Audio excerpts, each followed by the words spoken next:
UP और उत्तराखंड की खबरों के लिए एबीपी गंगा को सब्सक्राइब करें और बेल आइकन दबाएं। यूपी में कोरोना का कहर लगातार जारी है। गुरुवार को प्रदेश में कोरोना के 7,042 नए मामले सामने आए हैं और लखनऊ की बात करें तो बीते 24 घंटे में 917 नए कोरोना के मरीज सिर्फ लखनऊ से ही मिले हैं। प्रदेश में अब तक कुल 2,92,029 कोरोना पॉजिटिव केस सामने आ चुके हैं। तो यूपी में अभी एक्टिव केसेस की जो संख्या है वो 66,317 जा पहुंची है। और आज इन्हीं कोरोना के बढ़ते मामलों को लेकर सीएम योगी टीम 11 के साथ बैठक भी करने वाले हैं। इस बैठक में सीएम टीम 11 में शामिल अधिकारियों से चर्चा करेंगे और उन्हें जरूरी दिशा निर्देश देंगे। शैलेश के पास सीधा आपको लिए चलते हैं। लखनऊ से हमारे साथ लाइव जुड़ रहे हैं शैलेश। बीते दिनों आईसीएमआर ने भी जो तमाम राज्य हैं उनको एक चिट्ठी लिखी है और जो बढ़ते कोरोना के केसेस हैं तकरीबन सभी राज्यों से सामने आ रहे हैं, उसके लिए जरूरी दिशा निर्देश हैं। और यूपी की बात करें तो जो मौजूदा आंकड़ा है वो डराने वाला है, अपने आप में रिकॉर्ड है 24 घंटे में इतने ज्यादा केसेस सामने आने का। अब क्या कड़ाई बरती जा सकती है? अब क्या नया प्लान ऑफ एक्शन यूपी सरकार का हो सकता है?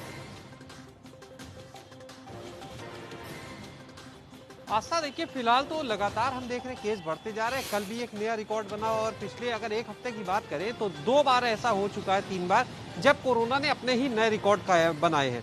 अब सवाल ये उठता है कि नई स्ट्रेटेजी क्या होगी जो आपने किया। तो सबसे बड़ी बात कि इस समय तो अनलॉक चल रहा है, यहाँ तो सब कुछ खुलता जा रहा है, भीड़ बेकाबू होती जा रही है, सबको छूट इतनी मिल गई है कि लोग उसका नाजायज फायदा उठा रहे कह सकते हैं और नतीजा सबके सामने है।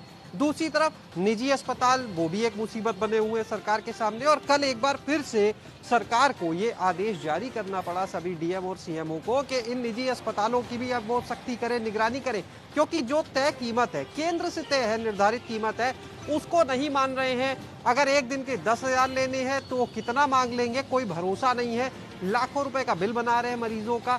ये हालात बन चुके हैं राजधानी लखनऊ में ही नहीं, पूरे प्रदेश भर में जगह जगह से शिकायतें आ रही हैं।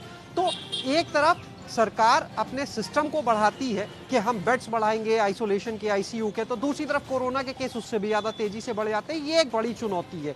आज मुख्यमंत्री जब टीम 11 की बैठक करेंगे तो देखना होगा उसमें क्या स्ट्रेटेजी बनती है, क्योंकि ठीक है टेस्टिंग बढ़ रही है, केस बढ़ रहे हैं, लेकिन उसके हिसाब से मौतें भी बढ़ रही हैं। कल की तारीख में बात करें तो 94 मौतें हैं उत्तर प्रदेश में पूरे, जो कोविड पॉजिटिव पेशेंट्स की हुई है 24 घंटे में। एक बड़ी संख्या है, यानी हर 3 घंटे पे अगर हम देखें तो लगभग हर 3 घंटे में 4 मौतें, माफ कीजिएगा, हर 1 घंटे में 4 मौत।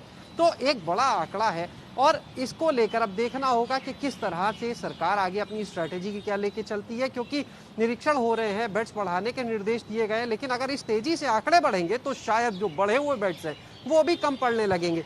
आईसीयू के बेड्स का हाल किसी से छुपा नहीं है। ये स्थिति है कि जो गंभीर पेशेंट सामने आते हैं कोविड के, तो कई बार गंभीर पेशेंट को भी कई घंटे इंतजार करना पड़ता है। ये जो मौतों का आंकड़ा बढ़ रहा है, इसको लेकर भी डॉक्टर्स जो है उनका साफ तौर पर कहना है कि कई बार मौके पर जिस समय जरूरत होती है अचानक से किसी गंभीर रोगी को आईसीयू या वेंटिलेटर की नहीं मिल पाता, इंतजार करने में केस और क्रिटिकल हो जाता है। तो ये एक बड़ी चुनौती है। हाल ही में जब लखनऊ में कोविड हॉस्पिटल का मुख्यमंत्री ने उद्घाटन किया तो उन्होंने कहा है कि 1,000 बेड तक बढ़ाए जाए आईसीयू के, लेकिन अब देखना होगा ये आखिर कैसे बढ़ाए जाएंगे। वर्तमान में सिर्फ 282 बेड थे, उसके बाद एक नए कोविड हॉस्पिटल का उद्घाटन हुआ, वहां 100 बेड आए, लेकिन ये संख्या भी पूरी तरह से कह सकते पर्याप्त नहीं पड़ रही, क्योंकि लखनऊ की बात करें तो यहाँ पूरे प्रदेश का मरीज आता है, सुपर स्पेशलिटी हॉस्पिटल है। वाकई, और आसपास के जिलों या कस्बों से भी जो सीरियस केसेस हैं या बहुत से केसेस रेफर किए जाते हैं तो वो भी लखनऊ ही आते हैं। तो ऐसे में पॉपुलेशन, जनसंख्या और आसपास के जिले और कस्बों का जो प्रेशर है वो भी लखनऊ के ही ऊपर है। आपसे चर्चा जारी रहेगी शैलेश, लेकिन हम अपने दर्शकों को बता दें कि कोरोना का जो हाल फिलहाल दिख रहा है, आखिर कोरोना फैले भी क्यों ना, क्योंकि बेवजह की लापरवाही भी की जा रही है।